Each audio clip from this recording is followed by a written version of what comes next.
I don't care what the reviews say, Red 1 is the best Christmas movie I have seen in a very long time. Let me explain why. We got snowmen! What is up, guys? Merry Christmas and welcome back to my channel. Hit the subscribe button below for more pop culture content. Now let's get into today's video.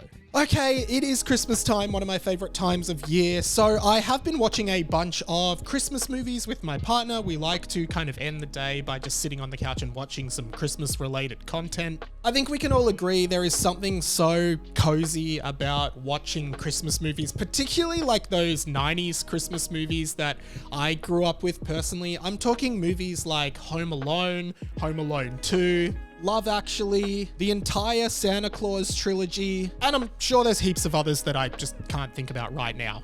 Not Die Hard. Die Hard is not a Christmas movie. I will fight you on this. I'm too old for this shit. Seriously, I feel like we underestimate how many Christmas movies actually come out every year. When are they writing these? When are they filming these? How does this happen? It's seriously driving me crazy thinking about it. Please help me, Lord. Please. I'm not even religious. And this year we sat through a few stinkers until we got to what might be my favorite Christmas movie for a very long time, and that is Red 1. I guess you already knew that because of the title of the video and also because I started. Anyway, let's just talk about it. I'm listening. This one stars J.K. Simmons, Chris Evans, and The Rock in like this fantasy adventure film that like, even if it wasn't about Christmas, I still feel like it would be really good. I think this actually had everything I like in a Christmas movie in that it features Santa and like explores the lore of Santa. That's like one thing I really like in Christmas movies. I think that's why I love the Santa Claus franchise, because it like really gets into like the lore and the history of Santa. Because that's the thing, like in Christmas movies, Santa canonically exists, whereas like in our world, the real world, Santa doesn't canonically exist or exist at all, regardless of canon, because there's no canon of the real world, and I'm spiraling again, and let's get back to it. And also what I love in Christmas movies is when they like explore other kind of fantastical or mythological creatures, I suppose. Again, that's why I love the Santa Claus trilogy. You know, they have characters like the Tooth Fairy and the Easter Bunny and like Mother Nature, I think, and stuff like that. I don't know why, but the magic of Santa Claus always intrigued me, and I really like when people and filmmakers or whatever like put their spin on how the Santa Claus thing could actually work. And that happens in this movie, which is essentially about like Santa being kidnapped by another like Norwegian mythological figure. I can't remember the name off the top of my head. Oh well, but she's like this ice witch in Norwegian folklore or Scandinavian folklore, I think. She kidnaps Santa because she wants everyone on the naughty list to suffer regardless of their crime, actually. Like, she's fine with like a murderer and like someone who jaywalks having the exact same fate, which doesn't feel fair to me. But it's actually kind of funny because I guess her thinking is that any sin is a sin and thus everyone should suffer the same for literally any sin and only pure good people get to, I don't know, get gifts on Christmas or something. It actually kind of reminds me of a bunch of the morality in Death Note, one of the very popular anime.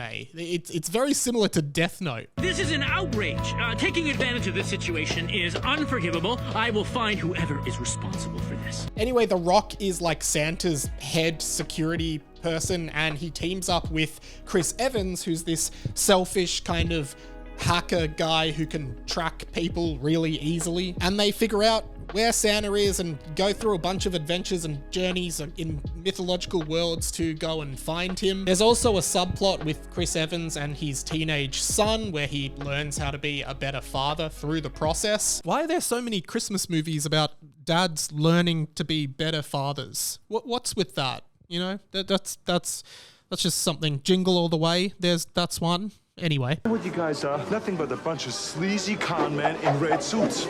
I think Christmas movies are supposed to like remind us of the magic of Christmas. Like, they're supposed to be fun, they're supposed to have magic, they're supposed to be fantasy-ish, unless you're going for like the romantic comedy Christmas story that are a little bit more grounded in reality. That being said, we also watched one called Hot Frosty, in which a snowman comes to life and has relations with a real life woman. That's weird.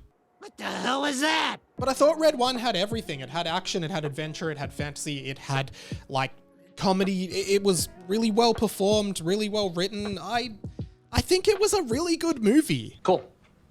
I don't understand why critics hate it so much. Like, I think in 20 years, there's gonna be like a guy like me who grew up in the 2020s and watched this movie and is doing a YouTube video talking about how it's his favorite Christmas movie of all time. I think a generation of kids are gonna love this movie. Like those snowman monsters, the evil Santa Claus twin, like all of the stuff that happens is just so much fun. It's so imaginative. It is just a really good Christmas movie. Like, I don't know what these critics are wanting from a Christmas movie. Like, I get that Love Actually is like a good movie, but don't you want to just have a little bit of fun with Christmas? Look at me, I've got my Christmas sweater on. I'm in the middle of Australia. It's summer here. It's like 39 degrees outside. I'm sweating, but I wear it because I love Christmas, guys. Honestly, I would love to see a sequel to this movie. I mean, the movie's called Red 1, maybe call the sequel Red 2. I know that doesn't really make sense in the context of the movie, but I would really love to see more of this world, more of these characters, and